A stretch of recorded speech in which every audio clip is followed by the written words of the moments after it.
আসসালামু আলাইকুম। সবাই কেমন আছেন? আশা করি ভালো আছেন। আমিও আল্লাহর রহমতে ভালো আছি। তবে মনটা কিছু খারাপ। আমাদের দেশ এখন নানান খারাপ পরিস্থিতির মধ্যে দিয়ে যাচ্ছে। আন্দোলন, বন্যা। তো সব কিছুর পরে দেশের কথা খুব মনে পড়ে। দেশের মানুষদের কথা খুবই মনে পড়ে। এইভাবেই চলছে জীবন।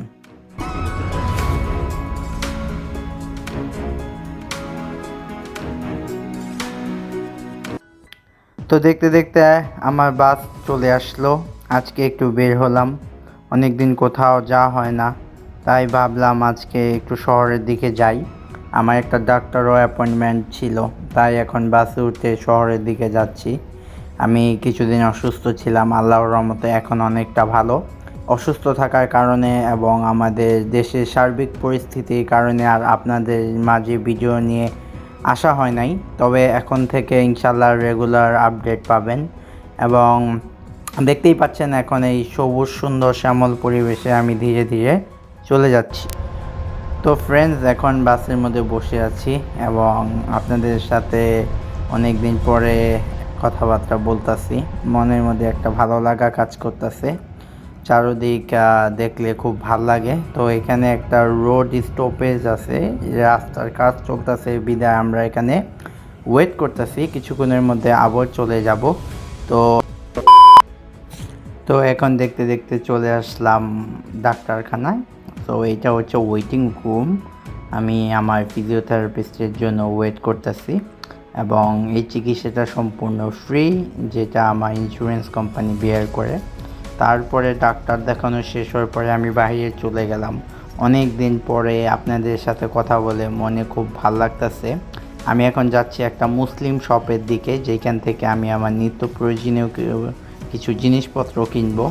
এবং আমার সবসময় ইচ্ছে করে আপনাদের মাঝে ইউরোপের সৌন্দর্যটাকে আরও সুন্দরভাবে তুলে ধরার জন্য। তারই এক অংশ এখন আপনারা দেখতে পাচ্ছেন এই ভিডিওর মাধ্যমে।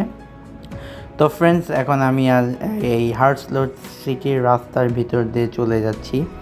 এইখানে অনেক পুরনো ঐতিহ্য নিদর্শন কিছু বাড়িঘর আপনারা ভিডিওর মাধ্যমে এখন দেখতে পাচ্ছেন। আসলে এগুলা অনেকই পুরানো। আপনি দেখলে বুঝবেনই না যে এইসব বাড়িঘর এক একটা 150-200 বছরের পুরানো।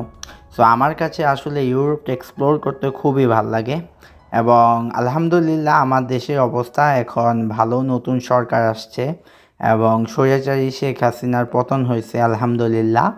আমরা চাই দেশটা এক নতুন উচ্চতায় নিয়ে যাক এই সরকার। এবং আমরা প্রবাসীরা আছি, আমরা আরও বেশি করে এখন থেকে রেমিটেন্স পাঠাবো ইনশাল্লাহ। সব অর্থ ব্যাংকেই যাবে, যাতে এই রেমিটেন্সের টাকা দিয়ে দেশটাকে আরও সুন্দর করে গড়া যায়। তো ফ্রেন্ডস, এখন আমি সেই দোকানটা ভিজিট করার পরে আস্তে আস্তে আবারও বাস স্টপের দিকে চলে যাচ্ছি, কারণ বাসায় যেতে হবে। আজকে আমার ওয়ার্কিং ডে। আমি এই সপ্তাহে বিকালের শিফটে ডিউটি করতেছি, যার কারণে সকালে ডাক্তারের কাছে আসছিলাম। তো অনেক দিন আপনাদের সাথে দেখা হয় না বা কোনো ভিডিও নিয়ে একেবারেই কথা হয় না।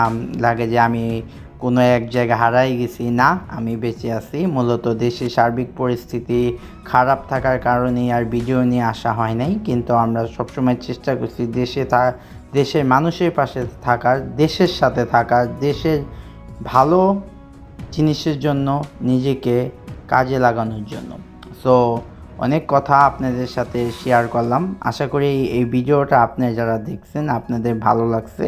আসলে এই ভিডিওতে তেমন কোনো কনভারসেশন বা আমি কি করতেছি এগুলো নাই। আমি ডক্টরের কাছে চেক আপের জন্য গেছিলাম। সো ভাবলাম কেন না আপনাদের সাথে একটা মত বিনিময় বা আমাদের দেশের সার্বিক পরিস্থিতি সম্পর্কে কিছু কথা বলাই যাক। তো আলহামদুলিল্লাহ আমরা এখন স্বাধীন বাংলাদেশ ভার্সন 2.0। তো বাসে করে চলে যাচ্ছি, চারদিক দেখতেছি। কিন্তু দেখেন, দেখতে দেখতে আবারও দেশে বন্যা এসে পড়লো। কত মানুষ, কত ভিডিও দেখলে আসলে আমরা প্রবাসীরা মনটা খারাপ হয়ে যায়। মনে হয় যে আমার দেশের মানুষগুলো কতই না কষ্টে আছে। হ্যাঁ, আমরা অবশ্যই আমি আমার সাধ্যমতো বন্যার্থীদের পাশে সাহায্যের হাত বাড়িয়ে দিছি। আপনারাও যে যেখান থেকে ভিডিওটা দেখতেছেন চেষ্টা করবেন দেশকে ভালো রাখার, দেশের মানুষকে ভালো রাখার। এই দুর্যোগময় পরিস্থিতি সবাই একসাথে মোকাবেলা করতে হবে। আমরা যারা আছি আমরা চেষ্টা করব সাহায্য করার জন্য আমাদের সামর্থ্য অনুযায়ী, এবং বাকিটা আল্লাহর হাতে। সো দেখতে দেখতে এখন বাস থেকে নেমে গেলাম। এইটা আমার এলাকার বাস স্টপ। আমি একটা ছোট্ট গ্রামে থাকি, ডেনমার্কে। সো এখন আস্তে আস্তে কাজের দিক, আমার বাসার দিকে চলে যাব। সবাই ভালো থাকবেন। আসসালামু আলাইকুম।